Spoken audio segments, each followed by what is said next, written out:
Dans cet exercice, on s'intéresse au mouvement d'un projectile dans l'unique champ de pesanteur et l'objectif de l'exercice est de faire de la prévision de mouvement à l'aide de la deuxième loi de Newton, somme des forces égale ma, le référentiel terrestre étant considéré galiléen et la masse du projectile constante. Les coordonnées du vecteur position étant celles du point G à t égale 0, x0 est égal ici à 0 et la coordonnée z0 est égale à plus grand h. Les coordonnées du vecteur V0 correspondent à ses projections sur chacun des deux axes. V0 étant perpendiculaire à l'axe des Z, sa projection y est donc nulle, V0Z est égal à 0. V0 est dans le même sens que celui de l'axe X, V0X est donc positif, est égal à plus V0. On applique la deuxième loi de Newton au projectile, le référentiel terrestre étant galiléen, somme des forces égale ma. La somme des forces se résume ici au poids, P qui est égal à mg, où g est le champ de pesanteur. On simplifie les deux membres de l'égalité par la masse du projectile, d'où un vecteur accélération qui est égal au champ de pesanteur, ce qui se traduit par deux égalités entre les coordonnées selon x et selon z. Il nous faut établir les coordonnées gx et gz. Le champ de pesanteur est vertical vers le bas, considéré uniforme localement. Ce vecteur G étant perpendiculaire à l'axe des X, sa coordonnée Gx est nulle. G étant dans le sens opposé à l'axe Z, Gz est négatif et Gz est donc égal à moins G. Ax est donc égal à 0 et Az est égal à moins G. Voilà les coordonnées du vecteur accélération. Par définition, le vecteur accélération est la dérivée temporelle du vecteur vitesse. Le vecteur vitesse est donc la primitive du vecteur accélération. Ces coordonnées sont donc les primitives de celles du vecteur accélération. Vx est la primitive de 0, Vx est donc une constante C1. Vz est la primitive de moins g, une constante. Vz est donc affine de la forme moins g fois t plus une constante C2. Constante C1 et C2 qu'on identifie grâce aux conditions initiales de vitesse. À t égale 0, V devient V0. Vx et Vz deviennent respectivement V0x et V0z. Et on remplace dans leurs expressions t par 0. Or, les coordonnées du vecteur V0 ont été établies précédemment. On en déduit donc que C1 qui est égal à V0x est donc aussi égal à plus V0. Et C2 qui est égal à V0z est donc égal à 0. D'où les équations horaires de vitesse.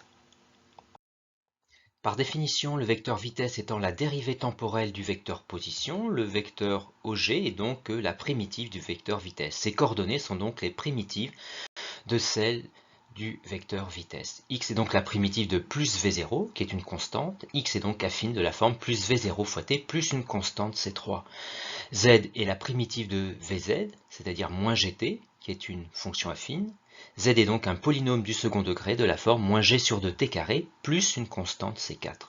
Constante C3 et C4 qu'on identifie avec les conditions initiales de position cette fois-ci. Le vecteur OG à t égale 0 devient OG0. X et Z deviennent respectivement X0, Z0. Et on remplace leurs expressions avec t égale 0. Or, les coordonnées de OG0 ont été établies précédemment. On en déduit donc que C3 qui est égal à X0 est donc égal à 0.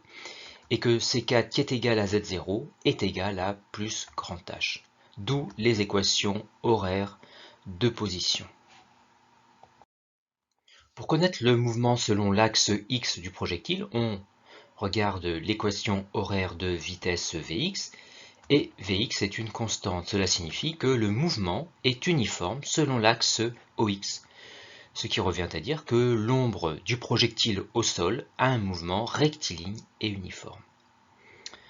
Pour établir l'équation de la trajectoire du projectile, on exploite les coordonnées du vecteur position.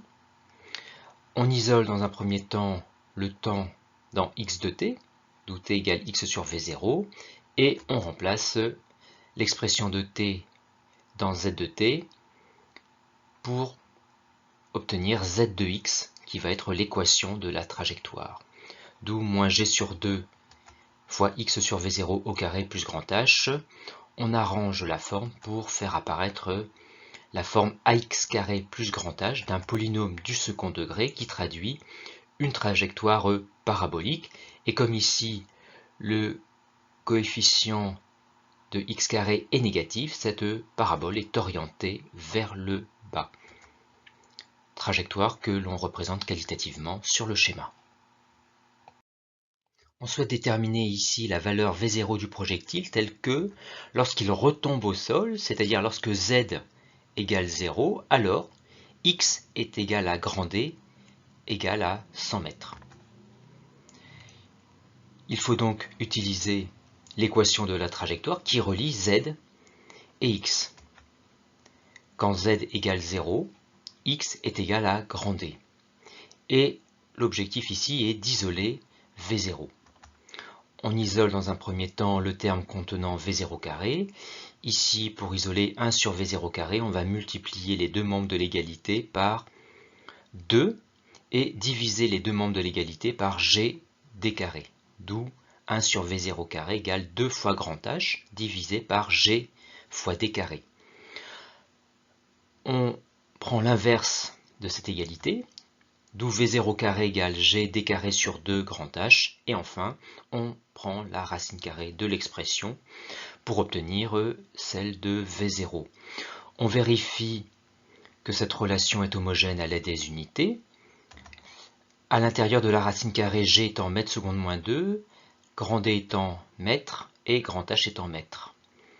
Et on vérifie bien que mètre seconde moins 2 fois mètre carré divisé par des mètres revient à des mètres carrés seconde moins 2, et la racine carrée de mètre carré seconde moins 2 est bien égale à des mètres seconde moins 1, c'est-à-dire l'unité d'une vitesse comme V0. Cette relation est donc bien homogène, on peut en faire l'application numérique, et on trouve une valeur de vitesse de 70 mètres par seconde qu'on multiplie par 3,6 pour l'exprimer en km par heure, soit avec deux chiffres significatifs comme 70, 2,5 10 puissance 2 km par heure. La durée de chute du projectile est telle que x est alors égal à grand D. Il suffit d'exploiter l'équation horaire de position, x de t, dans laquelle x est égal à grand D et t l'instant de chute recherché, qu'on isole donc dans cette formule en divisant par V0 les deux membres de l'égalité, d'où l'instant de chute égale grand D sur V0. On remplace par les valeurs numériques et on trouve un instant de chute de 1,4 secondes.